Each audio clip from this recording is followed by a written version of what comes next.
बोलिए बंदी छोड़ सतगुरु साहिब कबीर की जय। संत समाज की जय। भक्त जनों की जय। साहिब बंदगी, साहिब बंदगी, साहिब बंदगी। सतगुरु कबीर बीजक साखी प्रकरण साखी 274। जीवन सिंह न संचरे पंछी ना उड़ जाए, सो बन कबीरन हिंडिया शून्य समाधि लगाए।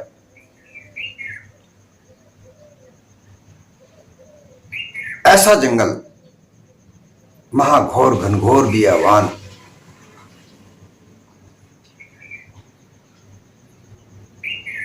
जहां शेर भी नहीं जाता हो।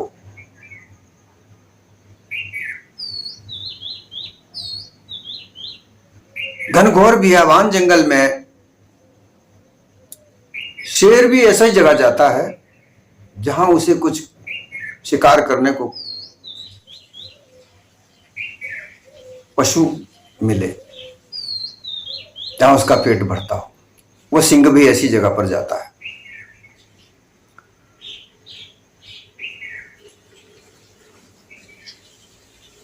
घोर घनघोर जंगल में जहां पर कोई पशु पक्षी भी न रहता हो,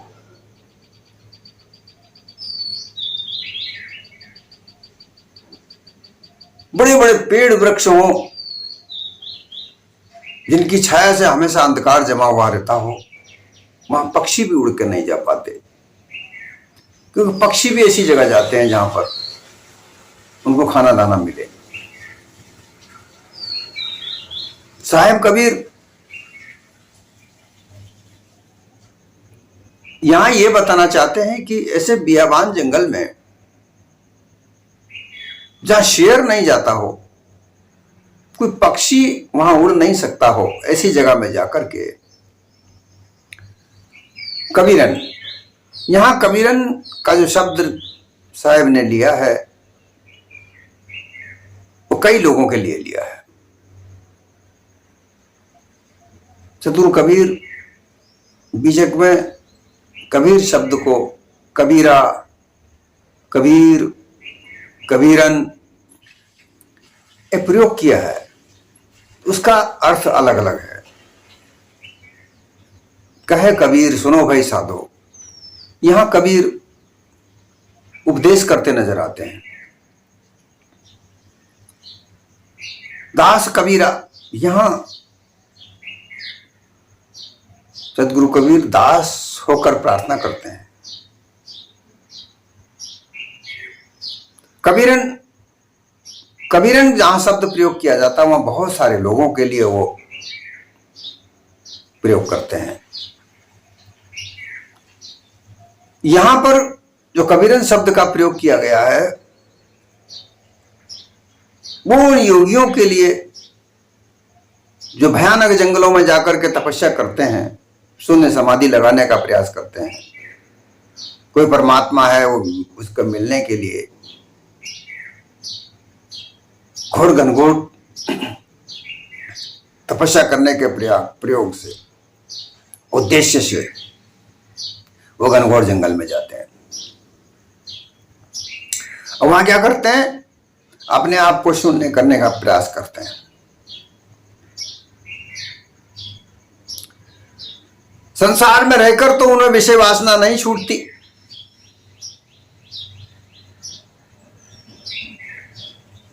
परंतु ऐसा जानते हैं कि भाई घोर जंगल में कोई नहीं मिलेगा, वहां पर हमारा मन शून्य स्थिति को प्राप्त कर सकता है। वहां तो किसी प्रकार की कोई शून्य समाधि लगाने की भी आवश्यकता नहीं है, लेकिन वहां भी जाकर के वो ध्यान तपस्या करने का एक आडंबर रचते हैं। और उनको इस तरीके से देख करके लोग भी उनकी तरफ आकर्षित होते हैं। हो घोर घनघोर तपस्या करके आए हैं भाई योगी महाराज। तो ये एक दिखावे के अलावा कुछ नहीं। सदगुरु कबीर यहाँ ये कहना चाहते हैं कि ऐसी जगह जहाँ ऐसे घनघोर वन में जहाँ सिंह भी नहीं जाता हो, कुछ पशु पक्षी भी नहीं जाता हो, ऐसी जगह पर जाकर के ये योगी लोग तपस्या करते हैं, अर्थात अपने आप को ऐसा घोषित करते हैं कि वो समाधि लगाते हैं। उससे प्राप्त क्या होगा? प्राप्त तो कुछ नहीं होता। इंडिया था कबीर ने, इंडिया अर्थात वहां चले गए, जा रहे हैं, जाते रह रहे हैं, वहां घूमते हैं। इंडिया शब्द का हरियाणा में हिंडना कहते हैं, घूमना फिरने। हांडता फिरता है, इधर उधर घूमता फिरता है, फालतू में घूमता फिरता है, इंडिया घूमता फिरता। तो ये सदगुरु कबीर ने वही कहा जो संसार में उन्होंने देखा, देख करके परख करके उसकी क्या स्थिति है, क्या परिस्थिति है, ये सदगुरु कबीर ने हमारे सामने लाकर रखा और इससे हमें सीख मिलती है। क्योंकि सीख उसी से मिलती है जो प्रत्यक्ष में प्रमाणित है। जैसे हम देखते हैं कि कोई चोरी करता है और चोरी करने वाला जब पकड़ा जाता है तो उसकी पिटाई होती है, उसे जेल भी होती है। ये प्रत्यक्ष में है। जो दान करता है, दान दाता है, परोपकार कार्य करता है, तो उसका जग में मान सम्मान होता है। ये प्रत्यक्ष में हम देखते हैं। तो जो कर्म की बात कही जाती है कि जैसा कर्म करोगे वैसा फल मिलेगा, वो प्रत्यक्ष में ये बात है कि तुम व्यभिचार करते हो इसलिए व्यभिचारी कहलाते हो, तुम चोरी करते हो इसलिए कहलाते हो, तुम ठग विद्या करते हो इसलिए ठग कहलाते हो, नेक ईमानदार भी कहलाते हैं क्योंकि नेक नियति से चलते हैं, तो वो नेक ईमानदार कहलाते हैं। अर्थात जो व्यक्ति जैसा कर्म करता है वो वैसा ही इस संसार में कहलाता है। ये इसके अलावा प्रत्यक्षता नहीं नजर आती। और साहेब ने वही प्रत्यक्षता को देखकर संसार के लिए उपदेश दिया कि जैसा कर्म करता है वैसा फल अवश्य मिलता है। लेकिन गुरुवा प्रपंचियों ने अनुमान कल्पना के आधार पर जो कर्म की परीक्षाएं बताई हैं, कर्म मिलने का फल जो बताया गया है, वो ये नहीं बताया है।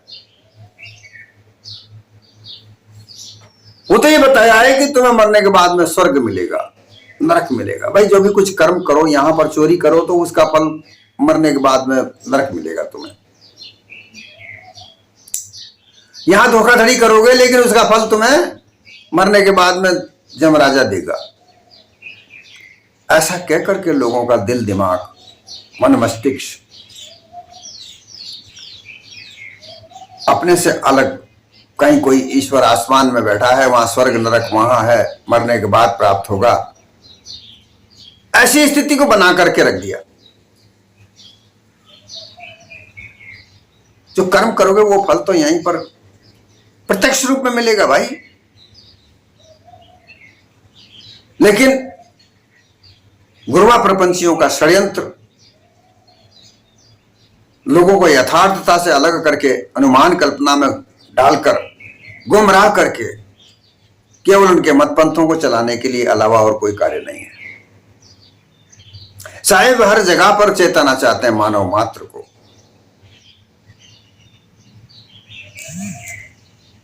और इसीलिए वो मानवतावादी थे। मानवता का कष्ट उन्हें देखा नहीं जाता था। किसी को क्या पड़ी कि मानवता के दुख को वो अपना दुख समझकर उसके लिए कुछ करे। यहां तो गुरुवा प्रपंचियों का इतना मतपंथ है कि कोई मरे या गले कुछ भी करे, उनका मतपंथ चलना चाहिए। यहां तो ये हालात है। इसलिए सदगुरु कबीर का यथार्थ ज्ञान कहा जाता है, वो पारक सिद्धांत कहलाया। कि परख कर जांच कर यथार्थ जीवन जीने का तक प्रयास करो। यही सार्थ है, ये सार्थक जीवन यही है। ये सार्थक अर्थात सार अर्थ, सार का अर्थक अर्थात सार बताने वाला, असार से निकालकर सार में चलाने वाला ज्ञान सदगुरु कबीर का है। इसलिए वो यहां कह रहे हैं कि ऐसी जगह जहां पर शेर भी नहीं जाता हो, पशु पक्षी भी नहीं जाता हो, ऐसी जगह पर जाकर ये योगी लोग योग से क्रियाओं के द्वारा, कोई यार राज योग करता है, कोई हठ योग करता है, कोई लंबू का योग करता है, कई तरह की योग क्रियाएं करता है। इन क्रियाओं को करके मिलेगा क्या? उन्हें मिलता तो कुछ नहीं है। अपने आप को शून्य करते हैं।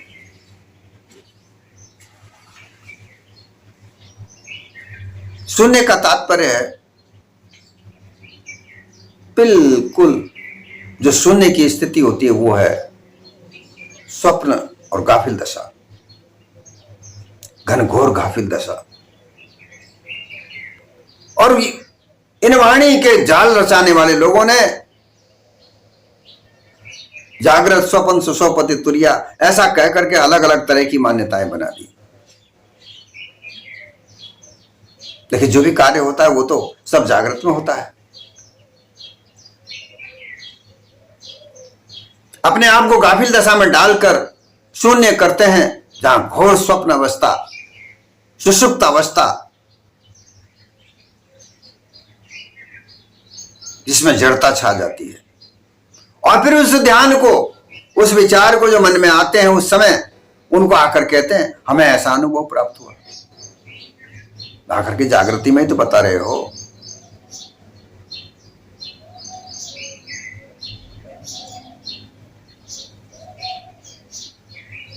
ये बात समझ में नहीं आती कि तुम अपने आप को जानने के बजाय शून्य समाधि में लगाकर प्राप्त क्या करना चाहते हो। वहां तो कुछ नहीं है।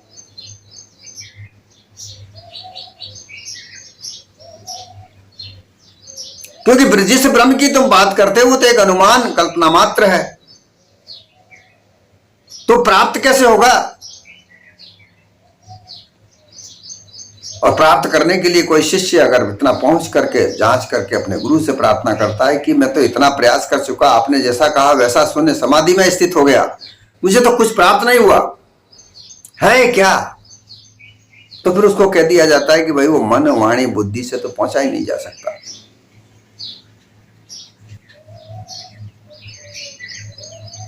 तो जो मन वाणी बुद्धि से पहुंचा ही नहीं जा सकता तो फिर वो चीज है क्या? कुछ नहीं है, अनुमान कल्पना के अलावा कुछ नहीं। केवल तुम तुम्हारे अपने आप से भूल रहे हो।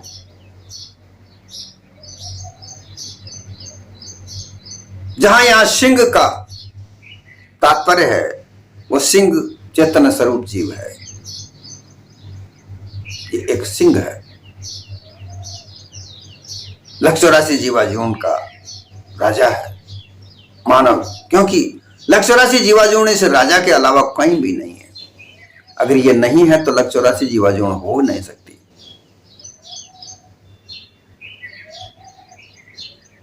यह सिंह स्वरूप चेतन स्वरूप जीव वाणी जाल में उलझा हुआ है।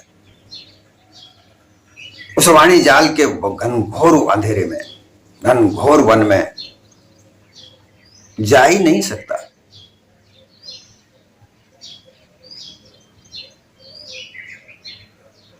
कौन वाणी का विचार करे? वो वहां नहीं जा सकता, वह जाल है। लेकिन फिर भी उसको वहां पर भेजा जाता है। ब्रह्मज्ञानी की मान्यता है उस घनघोर वाणी जाल, वाणी जंजाल में, वाणी के जंगल में भेजना चाहते हैं।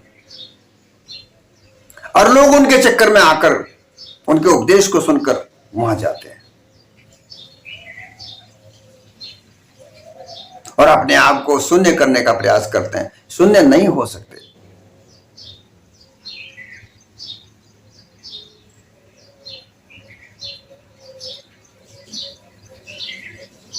क्योंकि शून्य अवस्था घोर गफलत की अवस्था है।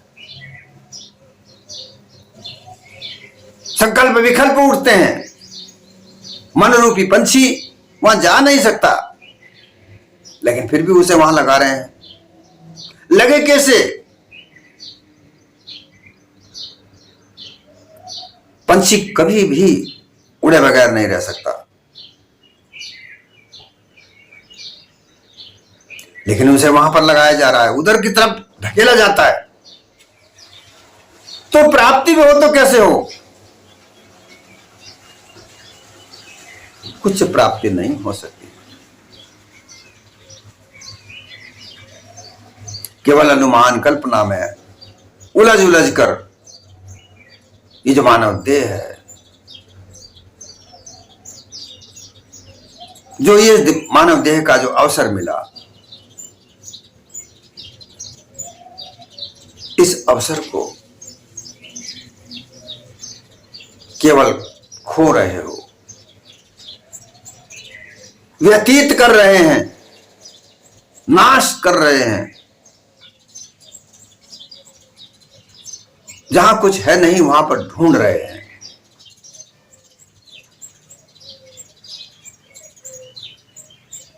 जो भी कुछ प्राप्त करना है वो जागृत अवस्था में रह करके, संसार में रहकर, संसार के साथ रहकर, क्या सत्य है क्या असत्य है यह जांचना है। जांचक पारखी होकर सत्य का अनुसरण, उसको धारण करना और असत्य का त्याग करना, यही सत्संग है। सत्य संग अर्थात सत्य का संग करना, यह सत्संग है। अर्थात असत्य का त्याग करे, उसका संग न करे, और जो सत्य है उसका संग करे। संग की सत्य क्या है? सत्य वह है जो तीनों काल में, किसी भी परिस्थिति में, किसी भी समय पर, तीनों काल में, समय में, परिस्थिति में और स्थान में परिवर्तन होने की वजह से उसका परिवर्तन नहीं होता।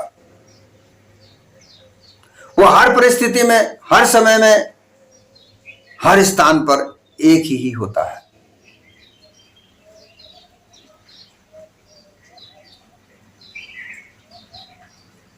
ब्रह्मवादी ब्रह्म को मानते हैं, लेकिन ब्रह्म है क्या? कुछ नहीं। एक अनुमान कल्पना का धारणा जो केवल जीव मात्र को होती है। ब्रह्म ज्ञान किसको प्राप्त होता है भाई? ब्रह्म ज्ञान को प्राप्त करने के लिए कौन परेशान होता है? ये चेतन स्वरूप जीव ही तो होता है,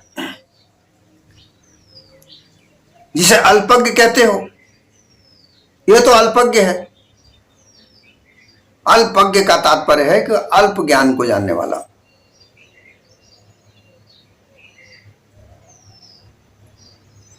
यह तो ज्ञानाकार है भाई। चेतन स्वरूप जीव अमर अविनाशी, ये सबका जानने वाला, सबको रचने वाला, त्यागने वाला, प्राप्त करने वाला, जो भी कुछ कहो जो यही तो करता है। इसकी संगत के अनुसार जैसा हो ये जानता है, वैसा मानता है, वैसा बनता है। सब कुछ यही तो है। अगर ये ब्रह्मज्ञानियों के चक्रव्यूह में उलझकर, उनके ज्ञान को सुनकर, उनके वहां पर उनके मत पंथ में उलझता है, तो कई प्रकार के ब्रह्म के मतों में उलझता है। भ्रांति खत्म नहीं होती, ब्रह्म प्राप्त नहीं होता, मोक्ष पद प्राप्त नहीं होता, संशय का संशय रह जाता है। ये ब्रह्मज्ञानियों का व्यवस्था है। योगी परमात्मा का छोटा सा अंश बताया जाता है जीव को, तो परमात्मा बहुत बड़ा विज्ञान है, यह तो क्षणिक विज्ञान है। उस परमात्मा को जानने का प्रयास कर कौन रहा है? कौन उसकी तरह तरह की मान्यताएं बना रहा है? ये चेतन स्वरूप जीव ही तो बना रहा है, तो सर्वोपरि जीव ही हुआ। कहा जाता है कि ये जीव ईश्वर का अंश है, तो अंश का तात्पर्य होता है टुकड़ा। तो जीव का अंश होते होते वो जो जीव किसी भी कोई एक वस्तु का अगर टुकड़ा किया जाए, टुकड़ा करते करते करते करते जो मूल वस्तु है वो समाप्त हो जाएगी। तो क्या वो ईश्वर इतना 130 करोड़ की जनसंख्या भारत की है, इतने टुकड़े होने के बाद भी वो ईश्वर है? कब का समाप्त हो जाना चाहिए? घोर अनुमान में फंसे जा रहे हैं लोग। उस अनुमान को ही सब कुछ बनाकर मतपंथों का निर्माण करके लोग अपने आप को बड़े विद्वान कहते हैं, जहां मानवता के लिए कोई जगह नहीं। बस अपने मतपंथ को चलाने के लिए कुछ भी कर सकते हैं। इतना दिखावा, इतना प्रपंच रचते हैं लोग।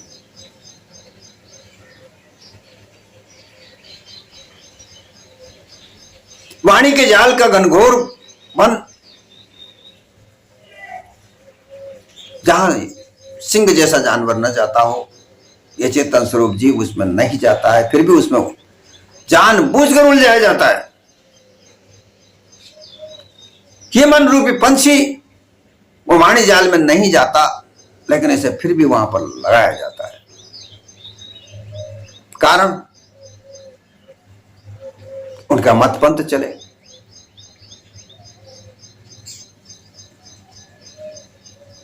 उनका संप्रदाय चले। अब चाहे मुक्ति मोक्ष मिले या ना मिले, कोई बात नहीं, बस उनका तो मतपंथ चलना चाहिए। यह इनका मूल उद्देश्य है। और लोग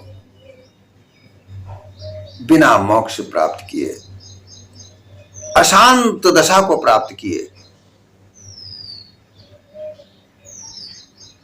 भयभीत होते हुए, संकोच के आधार पर संशय ग्रसित इस देह को छोड़कर चले जाते हैं। अंत में होता क्या है? देह तो छूटनी है। मोक्ष मिले या ना मिले, देह तो छूटनी है। क्योंकि देह जो मिली है वो तो छूटेगी। परंतु ये देह छूटने के पहले अगर संशय छूट जाए, मिट जाए, भ्रांतियां समाप्त हो जाएं, वह स्थिति प्राप्त हो जाए जहां अशांति ना हो, विचलित दशा ना हो, जहां अचलता हो, अटलता हो, निर्भयता हो, ऐसी दशा प्राप्त करने के लिए ब्रह्म को ढूंढते हैं। कोई ईश्वर को ढूंढता है, कोई परमात्मा को ढूंढता है, लेकिन वो मिलता नहीं। हो तो मिले। ये निश्चय रूप से कहा जा सकता है कि कोई वस्तु है, चाहे वो कितनी ही परेशानियों में हो, चाहे कितनी गुप्त हो, वो मिल जाएगी। कोई वस्तु है तो, परंतु कोई वस्तु ही नहीं है। अनुमान कल्पना के वाणी जाल में उलझाकर इतने दूर रख दी है। दूर भी वह रखी जाए जो वस्तु है, लेकिन अनुमान कल्पना के आधार पर उसका नामांकरण कर दिया गया है, तो कुछ नहीं। लेकिन ऐसा जाल बुना के वो है ही नहीं, उसके पीछे लोग पढ़ते रहें, प्राप्त कहां से होगी? है तो है ही नहीं, लेकिन जितना अनुमान कल्पना में घुसेगा वो उतना बड़ा विद्वान कहलाएगा। और ऐसा भी है, अनुमान कल्पना के आधार पर कई कई शास्त्र लिख दिए, उनको बड़े बड़े विद्वान कहे जाते हैं। कल्याण मानव का कुछ नहीं हुआ।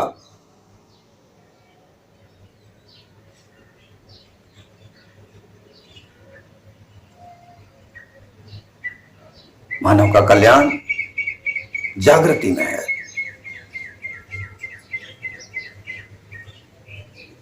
में जागृत होकर रहो तो कल्याण है। और वह जागृति में जागृत रहकर नहीं रहने देना चाहते, क्योंकि वहां प्रपंच नहीं है। जागृत में जागृत रहने पर प्रपंच नहीं है, दिखावा नहीं है, छल नहीं है, कपट नहीं है, धोखा नहीं है, मिथ्या नहीं है। और जो लोग अनुमान कल्पना के आधार पर मतपंथों का निर्माण करते हैं, वहां छल है, कपट है, धोखा है, मिथ्या है, कल्याण नहीं है।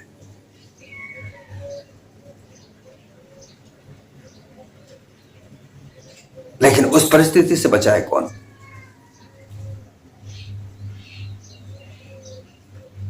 वही बचाए जो सतगुरु कबीर का साधन है, सिद्धांत है।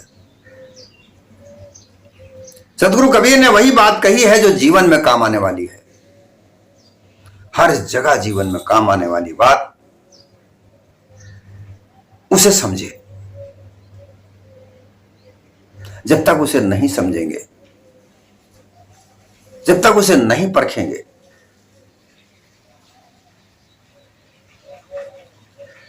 यह अनुमान कल्पना का सैलाब इस चेतन स्वरूप जीव को आवागमन के प्रवाह में बहाता रहेगा। बह रहा है, बह जाएगा, कोई ठोर नहीं प्राप्त कर पाएगा। कहां ठोर है? क्योंकि अनुमान कल्पना के आधार पर मरने के बाद स्वर्ग नरक बताने वाले लोग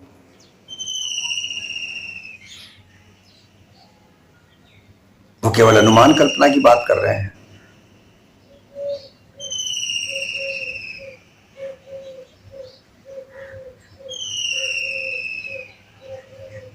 एक बड़ी अनुमान कल्पना की एक बड़ी रोचक कहानी सामने आती है।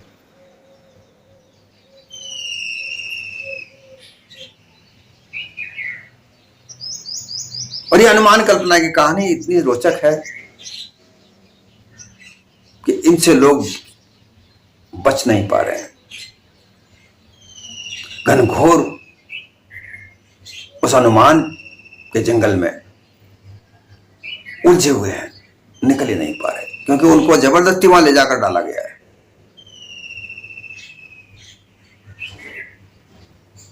जहां सिंह नहीं जा सकता हो वहां पर ले जाकर इनको डाल दिया गया है। जहां मन रूपी पंछी भी नहीं जा सकता है वहां पर उस मन को लगा दिया गया है। क्या प्राप्त होगा? और वहां से निकल भी नहीं सकते, क्योंकि इस तरह से हृदय में वो मान्यताएं दृढ़ कर दी हैं, बहुत मुश्किल हो रहा है, निकल ही नहीं सकते।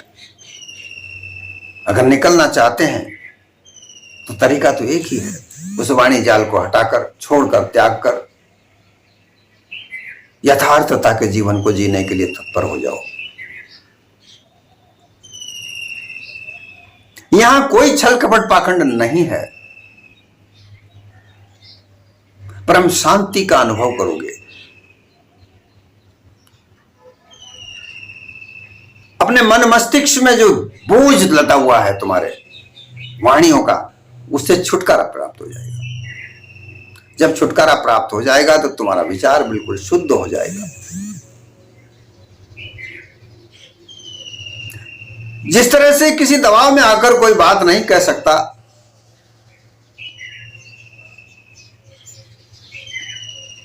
किम कर्तव्य विमूढ़, क्या करे क्या न करे,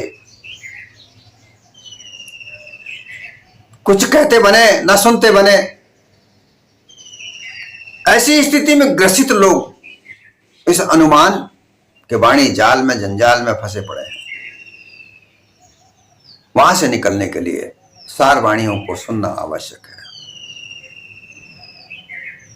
सार शब्दों को सुनना आवश्यक है। सार शब्द है पारखी संतों के प्रवचन। यहां ये सुनकर के ना वहां कोई जंजाल है, ना जाल है, ना वो बन है। यहां तो संसार है जहां सब कुछ एक सार भी है, एक असार भी है।